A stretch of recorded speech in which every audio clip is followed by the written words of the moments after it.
I'm delighted to speak to you. My name is Gehad from Knights of Knowledge International School, and today I present my TED speech, Women's Rights. A few years ago, I was having a genuine talk with my grandmother. One of her favorite ways to guide a conversation is to talk about her past, filling me with things I haven't heard about my family, or just simply talking about her emotions when she was my age. The time her voice changed from a lively tone, when she started to reflect on a painful memory. She told me that she was denied her opportunity to get educated. 50 years ago, her mother claimed that both her daughters were dead, just to avoid sending them to school. When I heard this, I was completely frustrated. I'm an activist and I strongly believe in women's role as a driving force of society. Hearing my grandmother's story further enhanced my ideas about the situation of so many women in our society. Many women were raised to fulfill a role that they used to do in Middle Ages and early civilization. Raising children, cooking and cleaning the house. Well, now it doesn't seem different than past yesterday, because women are still underestimated. Let me ask you a question. Who of us does not like Disney movies? I'm sure all of us do. But have you ever noticed the common motive between all Disney princess movies?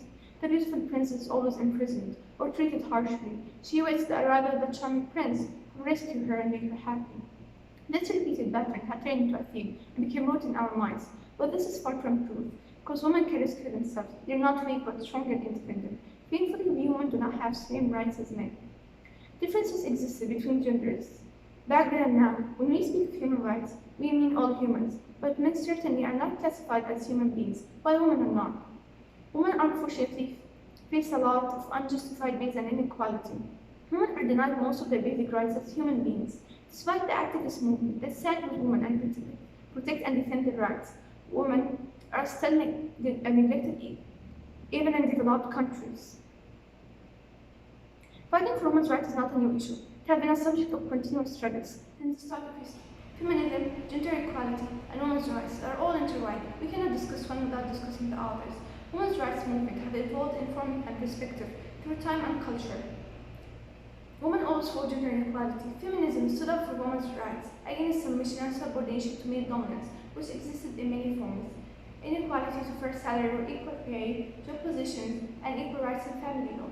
Many attribute the demanding of women's rights to religion, but religions always respected women. For example, Islam singled out women for preservation and honor, and surrounded her with offensive care, and commanded men to treat her well, whether she was a mother, sister, or daughter, and a faith that men and women are equal in humanity, as Allah indicated in the Noble Quran that men and women were created from one origin. Prophet Muhammad, peace be upon him, rejected pre-Islam practices, which oppressed and persecuted women, elevating them to a high position, benefiting their status, and enacting the rights that grants them a decent life, dignity, and appreciation. For example, the Arabs used to perform female infanticide, so Prophet Muhammad, peace be upon him, forbid this heinous act and made it one of the greatest sins. Also in Christianity, women performed important duties, managed their homes, and were handed third in everyday life. Religion is not and have been never a problem that obstructed the development of women's role. However, the old cultural ideas that were inherited and passed through generations from the time women were displayed and projected as merchants is the reason we still fight for our rights as women. The situation taken by many governments to buffer this situation still cannot protect a large tribe of women from domestic violence, sexual harassment, and murder in the name of family honor. It's our dream as women not to be judged by our community, not to underestimate our abilities, and to have freedom of speech and choice. We want an equal community for both genders. We want a better future for our sisters, daughters, and families. Thank you.